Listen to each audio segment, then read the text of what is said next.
When I say the term strategic genius, what comes to your mind? Usually, most people would think about a military commander or a business leader or a political strategist. But today, I want to talk about a different type and different kind of strategic genius.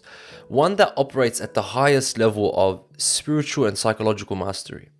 And the goal is to decode one of the most powerful blueprints of spiritual excellence that has ever been given to humanity.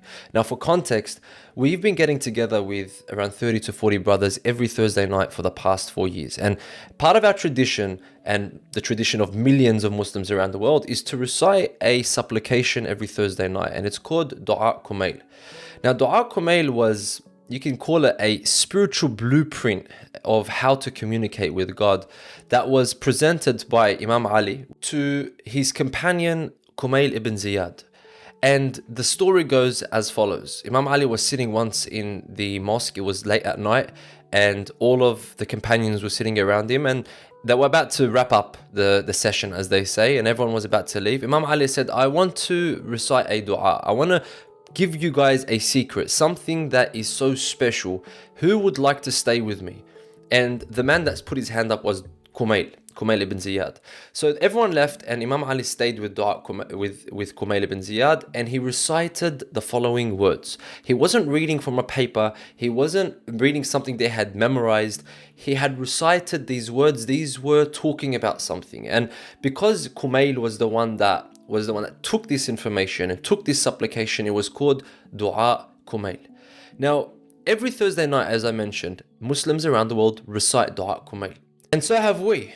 But the difference is, sometimes you recite something at a surface level and you read the words. Sometimes you might try and understand the meanings of the words. What our intention, and we've been working on this for a long time, was to go a bit deeper and see what was the thought process that was behind Dua Kumayl. As in, what was the mind that produced these words thinking about? What was the state of the mind that was narrating these words? For example, why did the Imam start with the sentence that he did? And to really understand this, we're going to try and decode the strategic genius of Imam Ali in how he constructed this conversation with him and God. We began this series with the brothers and they found so much value and they said, Mo, you need to record this series and provide it to people that don't have access to these sessions. So here it is. Let's dive in. Now, I want you to think about something extraordinary. See, Imam Ali makes a statement that is almost impossible to comprehend. And this is before we get into Dua Kumayl. It's just the pre-frame and understand the context of the mind that is producing this dua. And that is, he says, لو كشف لي الغطاء ما ازددت يقينا. In English, translated to, if the veil were to be removed, as in if the veil were to be removed between me and God, my certainty would not increase. As in, if I saw God with my own eyes, I can't increase in my certainty. That's how much certainty I have in His presence, in His existence. So that is the mind that is producing Dua Kumayl. And let that sink in for a while. Now, let's see how Imam begins this divine conversation. He opens with this line. He says, Allahumma inni as'aluka birahmatika allati wasi'at kulla shay'. Oh Allah, I ask you by your mercy which encompasses all things. This is so powerful. He says, and this is a powerful choice to begin with. Why did he start with mercy, right? You know, imagine you need something from the most powerful being in existence. You know, the natural human instinct would be, you know, you start by acknowledging their power. You start by beginning with how unworthy you are. You start by talking about how desperate you are. But Imam Ali doesn't do that. He starts with something different. He starts with mercy. Not just any mercy. He says the mercy that encompasses all things. This is strategic genius at work. Because think about what it does psychologically, right? It reminds you that before you even begin asking, before you even started the process of asking, mercy was already surrounding you. You're already swimming in the mercy of God. And it shifts your mental state from scarcity to abundance. Kulla shay'. All things, encompasses all things. And then it transforms your approach from begging to belonging. Because if I am already swimming in the mercy of God, if I am already immersed in the mercy of God, therefore I'm already starting from a place of belonging, a place of power. Now, he continues to say, وَبِقُوَّتِكَ الَّتِي قَهَرْتَ بِهَا كُلَّ شَيْءٍ. And by your power, which through you dominate all things. Look at the sequence, right? He starts with mercy, and then he goes to power. This is crucial. And most people get this backwards. They focus on power first, and this often leads to fear overwhelming love, anxiety blocking their connection, or dread preventing that deep intimacy and that deep conversation. So when you truly understand that infinite mercy is surrounding you, then you can face infinite power without fear. You can face anything without fear because you acknowledge that absolute authority without losing your sense of belonging. That this absolute power is wrapped with absolute mercy. This is like a master psychologist understanding how to reframe your relationship with authority. The Imam isn't just doing psychology, he's mapping the architecture of how reality exists. What is reality?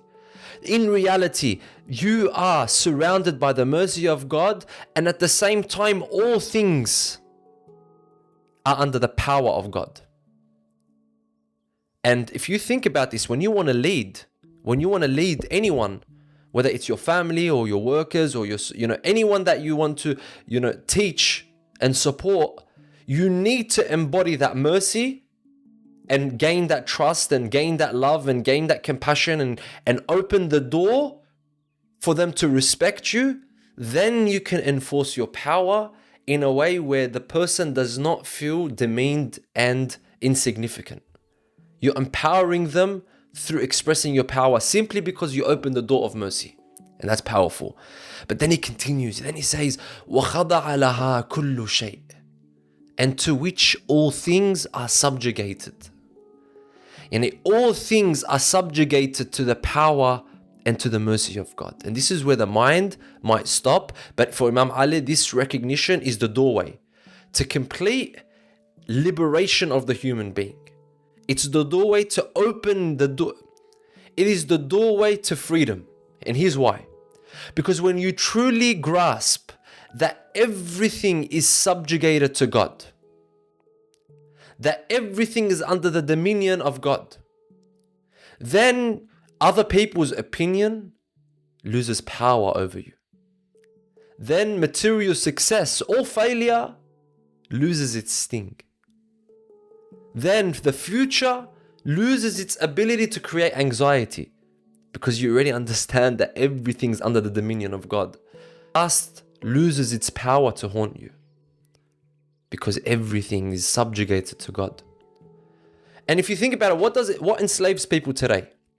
Social media validation, career status, financial worries, relationship anxieties, fear of the future, regrets from the past, guilt, social media influences, and always trying to live up to something that's almost impossible. The comparison, the constant comparison between you and others, and it's an unreal comparison most of the time. The Imam's teaching is shattering all of these chains. He's saying with one recognition, everything is already subjugated to a higher power. That is that one recognition. And this isn't just you passively accepting life, right? This isn't you just being someone that's naive to the world. This is you actively freeing yourself from the chains of the world. And the difference is huge. Because passive acceptance is like saying, yeah, whatever's going to happen is going to happen. That's like you passively accept. Whatever's going to... But when you're actively liberating yourself, actively freeing yourself, you're saying everything serves a higher purpose and I'm free to engage with that purpose. Everything serves God and I am surrounded by the power and the mercy of God. Think about this on a practical level, right? Think about the biggest challenge in your life right now. Any challenge, whatever it is, right? And apply this framework. recognize that you're surrounded by mercy, not just any mercy, mercy that encompasses all things, including the challenge that you're experiencing. That even this is in the realm of the mercy of God. Second step, acknowledge the power that dominates all things. Not to feel powerless, but to recognize where does true power reside and align yourself with that power. And the third step is understand true subjugation. Understand your true position. And your challenge is subjugated. The mistake, the issue that you're facing right now is subjugated to the dominion and the power and the mercy of God. Your fears are subjugated. Your obstacles are subjugated. Even your own limitations are subjugated to the power and to the mercy of God.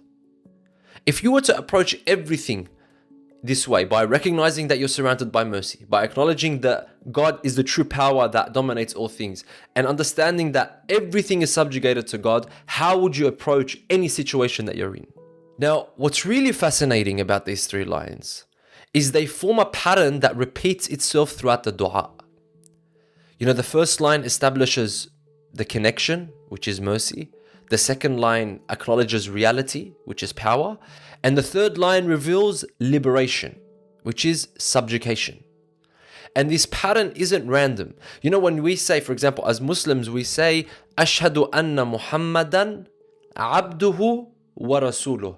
That I swear, I bear witness that Muhammad, peace be upon him, is the servant of God, and then he is the messenger of God. It starts with subjugation. And it's through that true intense servitude to God that the Prophet became the Prophet, and he was at that highest caliber of humanity.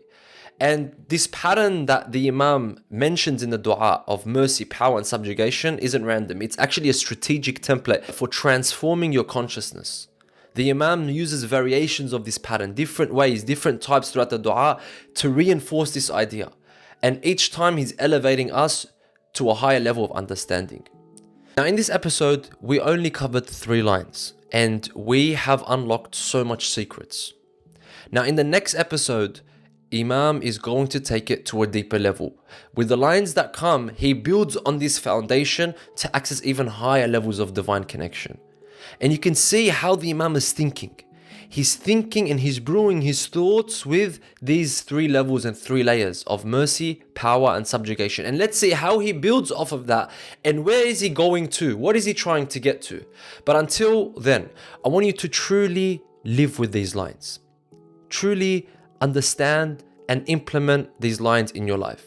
Really let them breathe in. It's how truly recognizing all-encompassing mercy changes everything. Feel how understanding true subjugation actually liberates you, and experience how this changes your approach to all challenges. The journey has just begun, and it only gets deeper and more profound from here. Remember, we're not just trying to study the words, right? We're trying to decode the thought process of one of the most enlightened minds in human history. And through understanding this strategic genius, we're learning to elevate our own consciousness to new levels. So stay tuned for the next episode, my friend, where we'll continue this exploration. Make sure you like, subscribe so you have a notification when the next episode is released. And thank you for your time. This is Mohammed Dahani, and this was the first episode of Decoding the Masterpiece. I'll see you in the next one.